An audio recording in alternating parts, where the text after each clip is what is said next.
अस्सलामुअलैकुम। आज हम मौजूद हैं मुग़ल बाग में। मुग़ल बाग के मालिक महमूद मिर्ज़ा जलमी साहब, जो कि बाबा सियासत बाबा सफ़ारत के पास मौजूद हैं। आए इनसे जानते हैं कि मुग़ल बाग में जो मुग़ल बाग का पहला किनारा है, वहाँ से जो रोड और नहर निकाली जा रही है आखिरी किनारे तक, इनका सारा बाग उसमें मौजूद आ रहा है। तो सबसे ज़्यादा नहर और सड़क में इनकी मलकियत आ रही है। आए इनसे जानते हैं इस नहर की तारीख़ के बारे में। बिस्मिल्लाहिर्रहमानिर्रहीम। अस्सलामुअलैकुम वरहमतुल्लाहि वबरकातुहू। मैं अज़ीज़ आपका यहाँ मुग़ल बाग में आने पर आपका शुक्रिया अदा करता हूँ। ये मुग़ल बाग अल्लाह की नेमत, हमारा ज़ाती बाग है और ये जेलम पिंडादन खां रोड, जो अब ड्यूल रोड बन रही है इंटरचेंज लिल्ला से जीटी रोड तक, उसके किनारे पर वाक़ है। और इसमें जो हमारा रकबा है, इस रकबे से जलालपुर इरीगेशन प्रोजेक्ट यानी जलालपुर खुशाब नहर सदियों पुराना जो मनसूबा है वो ज़ेर तामीर है।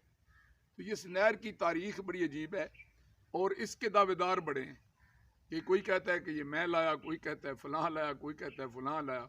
मैं तो कहता हूँ कि इसको अल्लाह पाक ही लाए, क्योंकि इसकी जो तारीख़ पुरानी है वो यूँ है कि 1901 में ये जो इलाका था ना तहसील पिंडान खान और खुशाब का, ये सदियों से बंजर बेआबो गया प्यासा और पड़ा था। तो इस इलाके को सैराब करने के लिए अंग्रेज़ों ने जब पंजाब में नहरों का जाल बिछाया, तो उन्होंने इसके लिए जब लोअर जेलम केनाल रसूल के पास से बनाई, तो इसका मनसूबा भी उन्होंने शुरू कराया। कहते इस पर काम शुरू हुआ 1901 में। वो रिकॉर्ड भी मेरे पास मौजूद है और इरीगेशन डिपार्टमेंट पंजाब के पास भी मौजूद है। तो लेकिन जब जंग अजीम अव्वल लग गई और इसमें हमारे इलाके के लोगों ने बड़ी शानदार कारकर्दगी दिखाई, तो अंग्रेज़ों के जहन में ये बात पैदा हुई कि अगर यहाँ नहर आ गई तो ये लोग तो फ़ौज की नौकरी नहीं करेंगे, खुशहाल हो जाएंगे। तो उन्होंने अपने सीनियर्स को, बल्कि मलका बरतानिया को ख़त लिखा कि पसमानदा इलाके बेहतरीन सिपाही पैदा करते हैं, लिहाजा यहाँ नहर का काम रोक दिया गया। बाद में ये हर प्रोजेक्ट का हिस्सा रही जो यहाँ इस इलाके में शुरू हुआ। यानी जब रसूल बिराज अयूब खान के ज़माने में बनाया गया, उसमें भी इसका जो है ना गेट वे वो रखा गया। और जब मोटरवे बनाई गई लीला इंटरचेंज के पास से, तो उसके नीचे से भी इसकी गुजरगाह रखी गई। लेकिन कभी भी इस पर प्रैक्टिकल काम इस तरह ना शुरू हुआ कि ये इस पर आज जिस तरह काम शुरू है। 1970 में हम लोगों ने, मैं उस काले यूनी का प्रेसिडेंट था, तो हमने एक तारीख चलाई कि ये हमारे इलाके को नहर मिलनी चाहिए। तो जनरल अतीक रहमान अल्लाह जन्नत नसीब करे, वो पिंडान खान आए और उन्होंने इसकी मंजूरी का ऐलान किया। लेकिन पाकिस्तान टूट गया और यह नहर का मनसूबा जो है ना, ये ज़मीन बोस हो गया। फिर मुस्तफ़ा खर को अल्लाह सलामत रखे, वो बड़ा पंजाब नवाज था, तो मैं उसको जो है ना पीपल पार्टी के स्टूडेंट लीडर की हैसियत से एक वफ्द लेकर मिला। तो उन्होंने इसके लिए उस ज़माने में सिर्फ 4 करोड़ 80 लाख रुपये से ये जलालपुर कंदवाल तक नहर बनती थी, तो उसका उन्होंने फर्स्ट फेज़ रखा और ये नहर मंजूर की। लेकिन हमारी बदकिस्मती के खर साहब के और भुट्टो साहब के इख्तलाफात हो गए, ये नहर फिर ड्राप हो गई। फिर इसका मसला ये बना कि जनाब आपका अल्लाह भला करे कि रामे साहब इसके कमज़ोर वकील थे, लिहाजा ये कोई इस पर प्रैक्टिकली काम न हो सका। डॉक्टर गुलाम हुसैन हमारे इलाके के बड़े सीनियर पीपल पार्टी के लीडर थे, वो नाराज़ हुए भुट्टो साहब के साथ। तो फिर जब हमारी उन भुट्टो साहब के साथ सुलह हुई, तो उस वक्त मंडी बाउद्दीन के मियाँ वहीदुद्दीन और मैं महमूद मिर्ज़ा जलमी और डॉक्टर गुलाम हुसैन मौजूद इकट्ठे मिले भुट्टो साहब को। तो डॉक्टर साहब ने पार्टी में वापस आने से इनकार कर दिया। उनका मैं सियासत छोड़ूँ, मैं इस्तीफ़ा दे रहा हूँ एमएनएशिप से। तो मैंने उन्हें कहा कि क्यों आप इस्तीफ़ा देते हैं, और भुट्टो साहब ने कहा कि आप काम के बंदे हैं, काम करें। तो मैंने कहा जी आप डॉक्टर साहब को गिफ्ट करें ना, ताकि लोगों में जाकर ये कह सकें कि भाई मैं भुट्टो साहब के साथ मैं दोबारा एक्टिव हुआ, तो मुझे इसका क्या फ़ायदा हुआ। तो भुट्टो साहब ने डॉक्टर साहब से पूछा कि बताएं, तो उन्होंने ये हमारी नहर का मुतालबा रखा। और लोगों को याद होगा कि जिस दिन डॉक्टर गुलाम हुसैन की भुट्टो के साथ दोबारा सुलह की बात टीवी पर आई 9 की खबरों में, तो वहाँ ये कहा गया कि जुल्फ़िकार अली भुट्टो ने जलालपुर पिंडान खां कंदवाल नहर के मनसूबे की मंजूरी दे दी है। लेकिन वाह नाकामी किस्मत के ये भुट्टो साहब की हुकूमत जाती रही और ज़ियाउल्लाह के दौर में तो ना किसी सियासी रहनुमा ने बात की, ना किसी फौजी रहनुमा ने बात की, ना हमें जरूरत पड़ी, हम तो अपना आप बचा रहे थे कहीं कोड़े ही ना पड़ जाए। तो उस दौर में तो इस पर कोई प्रैक्टिकल काम ना हुआ। लेकिन बाद में जब मुशर्रफ साहब का दौर है, मियाँ साहब के दौर में भी इस पर कोई काम नहीं, पीपल पार्टी के दौर में भी इस पर कोई काम नहीं हुआ। हम कहते रहे, जो भी हमारे लीडरशिप से हमारी मुलाकात होती थी उनसे बात करते थे, लेकिन प्रैक्टिकली कोई काम नहीं होता था। तो हम जब जनरल मुशर्रफ का दौर आया तो हमारी खुशकिस्मती कि हमारे इलाके के सोवाल के जनरल शफकात अहमद चौधरी, जो फफरा कबीले के सरदार और साबिक गवर्नर पंजाब और साबिक corps commander general Mohammad Iqbal के दामाद भी हैं और भांजे भी हैं, वो जनाब जनरल मुशर्रफ के मिलिट्री सेक्रेटरी थे। तो उन्होंने जनरल मुशर्रफ को इमरान खान के दौरे के लिए आमादा किया और 4 मेगा प्रोजेक्ट उनको तजवीज़ किए। और उस वक्त फ़र्क अल्ताफ़ ज़िला नाज़िम थे, चौधरी फ़र्क अल्ताफ़, और उन्होंने कहा कि आप ये जो है ना, उनसे सपासनामा तैयार करवाया कि ये सपासनामा आप पेश करें जब आए मुशर्रफ साहब। मुझे आज तक याद है कि उसके नोक पलक भी हमने सवारी थी, तो उसमें ये स्नैर का मुतालबा रखा गया, सड़क का मुतालबा रखा गया, चक निज़ाम वाली पुल का रखा गया, और उसके अलावा सुई गैस का मसला रखा गया। तो मुझे आज तक याद है कि जब पिंड दाना खान में मुशर्रफ साहब आए तो उन्होंने सिक्योरिटी मेजरमेंट के पेश नज़र उन्होंने आगे पीछे जाने के बजाय पिंड दाना खान में भी इन प्रोजेक्ट का संग बुनियाद रखा। और जो जलसा हुआ था तो उसके मेज़बान थे चौधरी फ़र्क अल्ताफ़ ज़िला नाज़िम, जो आजकल PTI को छोड़कर मुस्लिम लीग के लीडर हैं। तो चौधरी परवेज़ लाई वज़ीर आला थे।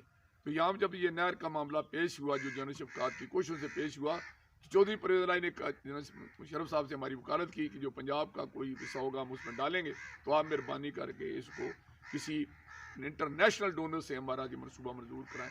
तो ये मुशर्रफ साहब की मेहरबानी से और परवेज़ लाई की कोशिशों से, फ़र्क की तामर से और जनरल शफकात की ज़ाती दिलचस्पी से ये मनसूबा एशियन डेवलपमेंट बैंक ने टेक ओवर कर लिया और इस पर तेज़ी से काम शुरू हुआ, सर्वे शुरू हो गया, इसका प्रैक्टिकल शुरू हो गया, इसके लिए फंड्स की एलोकेशन शुरू हो गई और इसके लिए एशियन डेवलपमेंट बैंक ने अपनी तरफ से इसकी मंजूरी का ऐलान कर दिया।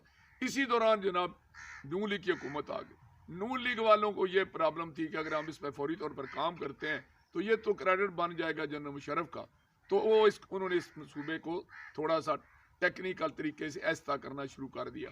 लेकिन जब इलेक्शन करीब आए तो मियाँ शहबाज शरीफ साहब को पता चला कि ये नहर तो इतना बड़ा मनसूबा है कि अगर ये नहर मंजूर हो जाती है और उस पर काम होता है तो हम तो ज़िला जिलम और ज़िला खुशाब में जो है ना स्वीप करेंगे। तो मियाँ साहब ने इसके लिए जो है ना फिर काफिशें शुरू की और कौमी इक़्तिसादी कौंसिल ने इस मनसूबे को मंजूर कर दिया। अब मसला ये पड़ गया कि चूँकि इसमें पानी इन्वॉल्व होता था और जब पानी की बात आती है तो सूबा सराद, सूबा बलूचिस्तान और जनाब सिंध का सूबा, ये तीनों पंजाब के खिलाफ मुतहद हो जाते हैं। आप एक ही पार्टी की हुकूमत क्यों ना, तो उन्होंने वही काम हुआ कि तीनों वज़ीर आला अड़ गए। इसका असल में पास होना ज़रूरी था मुश्तरका मफादात कौंसिल से। लोगों को बात समझ नहीं आती, लोग समझते हैं कि बटन दबाया और नहर बन गई, ऐसी बात नहीं है। मुश्तरका मफादात कौंसिल अगर इसकी मंजूरी ना देती तो ये क़यामत तक नहर ना बनती। और मुश्तरका मफादात कौंसिल के अजलास में मेरे अपने हज़ार इख्तलाफ हो मियाँ शहबाज शरीफ से, ये उस बंदे को क्रेडिट जाता है कि उसने थोड़ी पकड़ी बाकी 3 वज़ीर आला की और उनसे ये मनसूबा पास करवाया। मुश्तरका मफादात कौंसिल ने जब इसको क्लियर किया तो फिर बड़ी तेज़ रफ्तारी से इस पर काम शुरू हुआ। लेकिन चूँकि उन्होंने जो उनकी नीयत में ये फतूर था ना कि ये क्रेडिट जो है ना मुशर्रफ का ना बने, तो इन्नमल अमालु बिन्नियात, अमाल का दारोमदार नीतों पर है, तो उनको भी इसकी सज़ा मिली। इधर नहर को वो शुरू करवा रहे थे, मंजूरी उनकी थी, कागज थी, यानी मुश्तरका मफादात कौंसिल से मंजूरी उनकी थी। तो ये चूँकि मुशर्रफ का क्रेडिट नहीं बना देना चाहते थे, कुदरत ने उनका भी ये क्रेडिट छीन लिया। बदकिस्मती उनकी कि उनके दौर में सारा सर्वे हुआ, उनके दौर में हमारी ज़मीनें एक्वायर हुई, और लेकिन जब ये काम शुरू हुआ उस वक्त उनकी हुकूमत ख़त्म हो चुकी थी, PTI की हुकूमत आ रही थी। अब नून लीग से जो गलती हुई वो दो ही, एक तो उन्होंने इसका अपने दौर में काम शुरू नहीं कराया, और हालांकि सारा प्रोसेस उनका था, सारा क्रेडिट उनका बनता था। लेकिन दूसरी तरफ उन्होंने जो ज्यादती की कि इसका जो ओरिजिनल डिज़ाइन था वो ये था कि रसूल बैराज से इसने मिस्री मोड़ से जो पिंडारन खान रोड इससे शुमाल की तरफ पहाड़ काट कर इसने जाना था पिंडारन खान की तरफ और आगे खुशाब की तरफ। अगर ये नहर उस तरीके से बनाई जाती तो तहसील पिंडारन खान का 1 इंच भी रकबा बगैर पानी की सैलाब होने के नहीं रह जाना था। और कुशाब का भी लाखों एकड़ रकबा शराब बना था। लेकिन उन्होंने क्या किया, उस वक्त जो डिज़ाइन करने वाला इदारा था नेस्पाक, मैं उनके कारपरदान जो हैं उनको मैं कहता हूँ कि अल्लाह उनको हदायत दे कि वो पता नहीं दफ्तरों में बैठ के इंजीनियरिंग करते हैं या उनमें वो लोग आ गए हैं उहदों पर जिनके बाप दादा ने काश्तकारी नहीं की और वो ज़मींदारों से नफरत करते हैं, कि उन्होंने इस कीमती मनसूबे को बर्बाद कर दिया। उन्होंने इसको क्या किया कि मिस्री मोड़ से नीचे से शुरू कर दिया और जेलम पिंडान खान रोड से जुनूब की तरफ शुरू कर दिया, और इसका हमें भी नुकसान हुआ, तहसील पिंडान खान को भी नुकसान हुआ, मुल्क और कौम को भी नुकसान हुआ। वो कैसे नुकसान हुआ? मसलन कि उन्होंने जो मिस्री मोड़ से लेकर जलालपुर तक सारा कमर्शियल रकबा लिया है। मसलन मेरा रकबा सबसे ज़्यादा जो है ना मौजे शाख मीर और मलकपुर में 256 कनाल रकबा मेरा कमर्शियल, जिसकी सरकारी कीमत FBR की 2,47,000 रुपया मरला है, ये उन्होंने एक्वायर किया। और ये कमर्शियल रकबा उन्होंने एक्वायर करने के बाद अब और ये रकबा बच जाना था ना कि अगर वो सड़क के दूसरी तरफ जाते।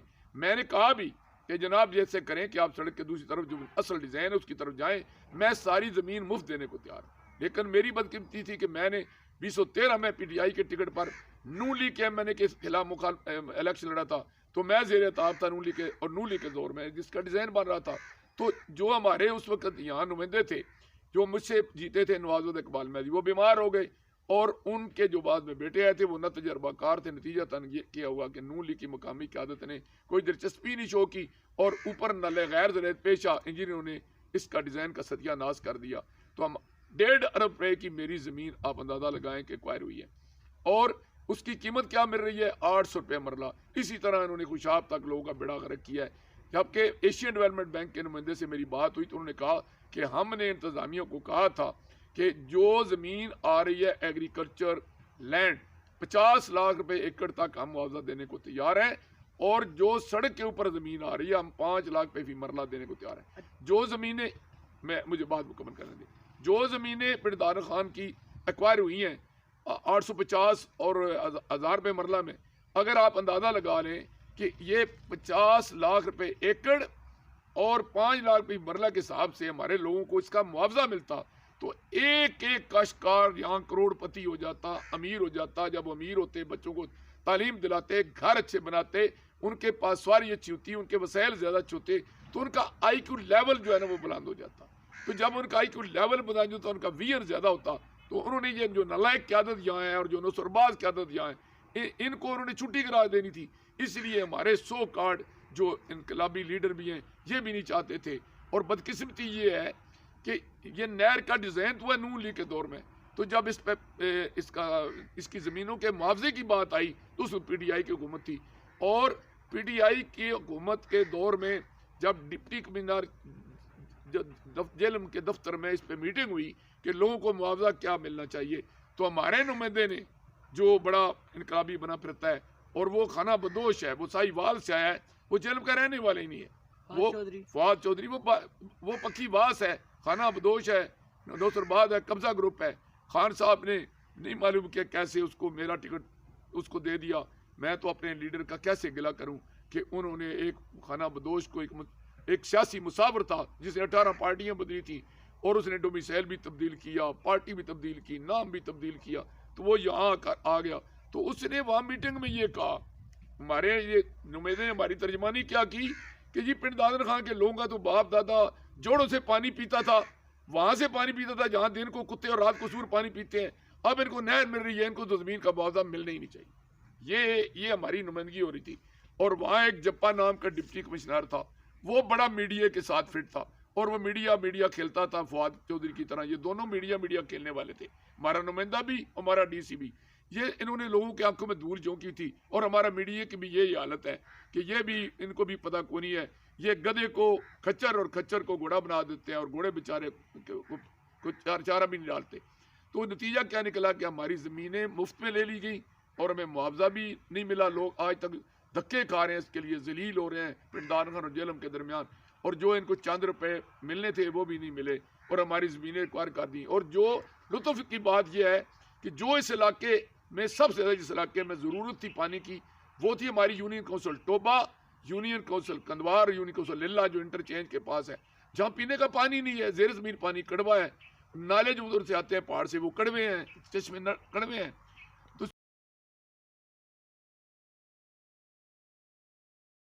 नाजरीन, अगर आपको हमारी ये वीडियो पसंद आई है तो बेल के आइकॉन पर क्लिक करें। मज़ीद अच्छी अच्छी मालूमाती वीडियोस देखने के लिए हमारे चैनल को ज़रूर सब्सक्राइब कीजिएगा। देखते रहिए पाल। मैं बता रहा था आपको कि सबसे ज्यादा जरूरत थी इलाके थल को और इलाका फपरा को पानी की। तो इलाका थल की 3 यूनिट काउंसिलें टोबा, कंदवार और लिल्ला जो ऐसे मारूम हो गई हैं, वहाँ इस नहर का कोई फायदा नहीं है, उनको पानी नहीं मिल रहा। ये अगर सड़क के शुमार की तरफ से इसका डिजाइन बनाया जाता तो उनको पानी मिलता। और फिर लुत्फ की बात यह है कि जिनको पानी मिल रहा है, कि मसलन ये इलाका गरजाक है, मेरा गांव उसमें दौलतपुर वाक़ है, तो इस इलाके को पानी शामिल था, तो उसमें इतने नाले, इतनी राजबाएं बना दी गई हैं कि वो छोटी छोटी होल्डिंग थी लोगों की, कि नहर तो वहां आ गई है लेकिन जमीन लोगों की नहर में चली गई है। अब वहां को लोगों को ना पैसे मिले हैं, ना उनको जो पानी मिलना उसके लिए उनके पास जमीन है। और ये जो तहसील जेलम का इलाका आया है, बदकिस्मती की इंतहा देखें कि ये चारों पोलिंग स्टेशन जो है ना, ये PTI और फवाद चौधरी जीते हैं, क्योंकि मैंने इधर बहुत ज्यादा PTI का काम किया हुआ था।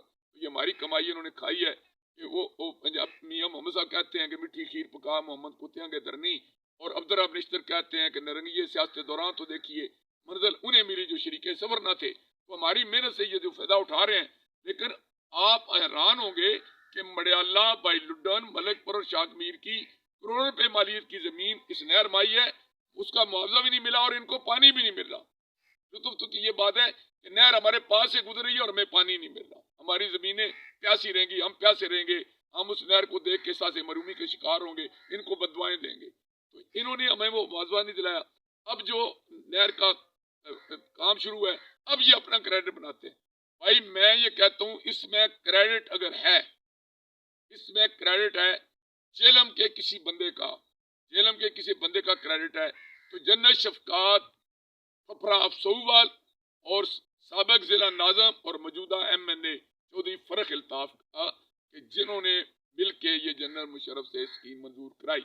और अगर इसके अलावा किसी का इसमें क्रेडिट है, फिर जनरल मुशर्रफ का क्रेडिट है, चौधरी परवेज अलाई का क्रेडिट है, और इसके अलावा इसमें मियाँ शहबाज शरीफ का क्रेडिट है कि जिसने मुश्तरका मफादात कौंसिल से इसको क्लियर कराया। ये जो हमारे इसको तो हमारी जो ये लोकल मकामी क़यादत है, जो इस माम से पहले इलेक्टेड बॉडी थी नून लीग की और मौजूदा PTI की, इन्होंने तो बेड़ा गर्क किया इस मनसूबे का। नून लीग वालों के दौर में इसका डिजाइन गलत हुआ है और उन्होंने इस पर तवज्जो ही नहीं दी। वो नालायक थे, लापरवाह थे, अपनी जमीनें भी उन्होंने ज़ाया करवा ली हैं, उन्होंने तवज्जो ही नहीं दी। उनका IQ लेवल इतना नहीं था कि वो देखते कि यार इतना कीमती मनसूबा बन रहा है, हम इसको देखें तो सही ये कैसे बन रहा है। उन्होंने तवज्जो ही नहीं दी, लापरवाही की।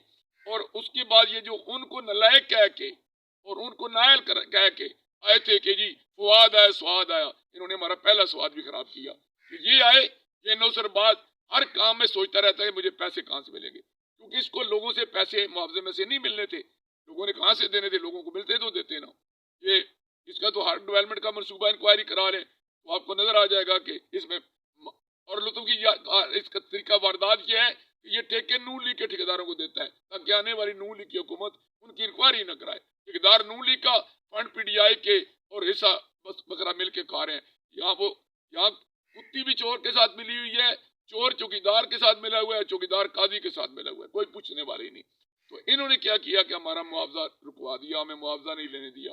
और अगर मेरे साथ सियासी मुखालफत थी, मेरा टिकट इन्होंने छीना था, मुझे से 2013 में हारने का इनको दुख था, तो फिर उसका सजा सिर्फ मुझे देते ना, कोई बहाना बना लेते, कोई कानून लागू कर लेते।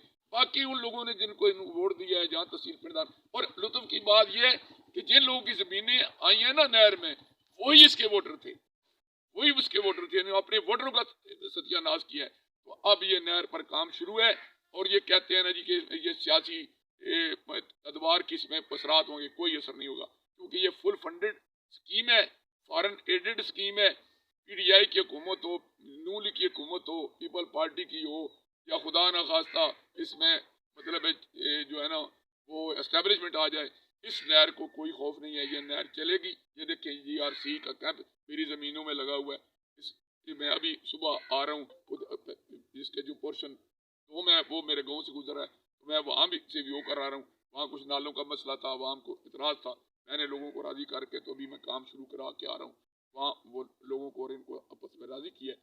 इंजीनियर साहब हैं, सरफराज साहब तो बड़े अखलाक वाले लोग हैं, उनको मिला के तो हमने वहाँ से काम शुरू करा दिया। कोई इसको पब्लिक की तरफ से रुकावट नहीं है, कोई टेक्निकल रुकावट अब नहीं है। लोगों को मुआवजा नहीं मिल रहा, इसके बावजूद हमारे लोगों का ज़रफ़ देखेंगे, कोई बंदा इनकी मैं मुखालफत नहीं कर रहा।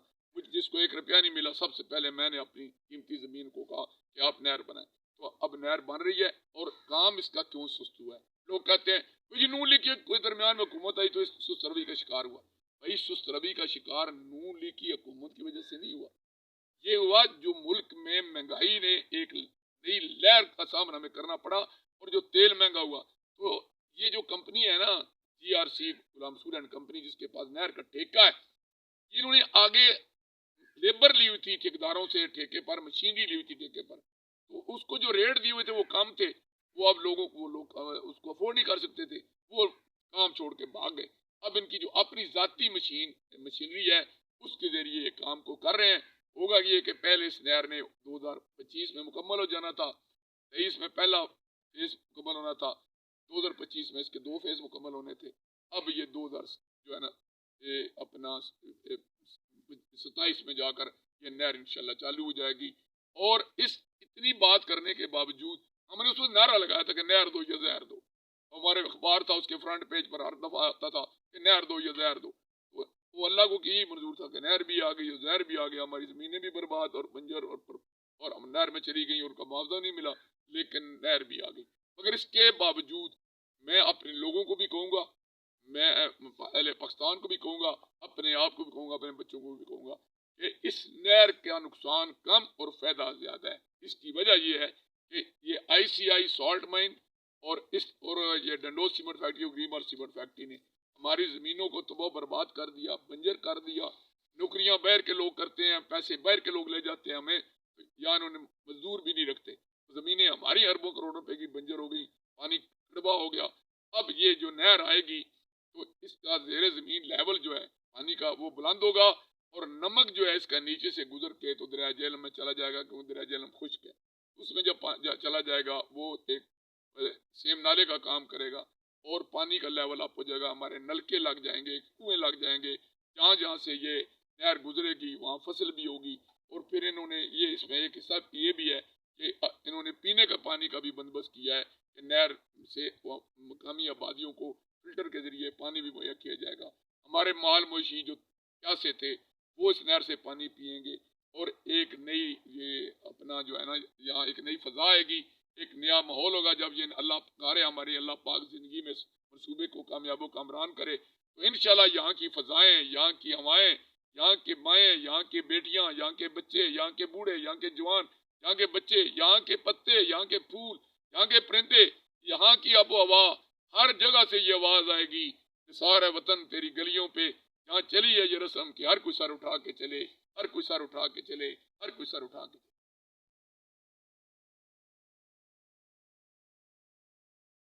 नाज़रीन, अगर आपको हमारी ये वीडियो पसंद आई है तो बेल के आइकॉन पर क्लिक करें। मज़ीद अच्छी मालूमाती वीडियोस देखने के लिए हमारे चैनल को ज़रूर सब्सक्राइब कीजिएगा। देखते रहिए पाल।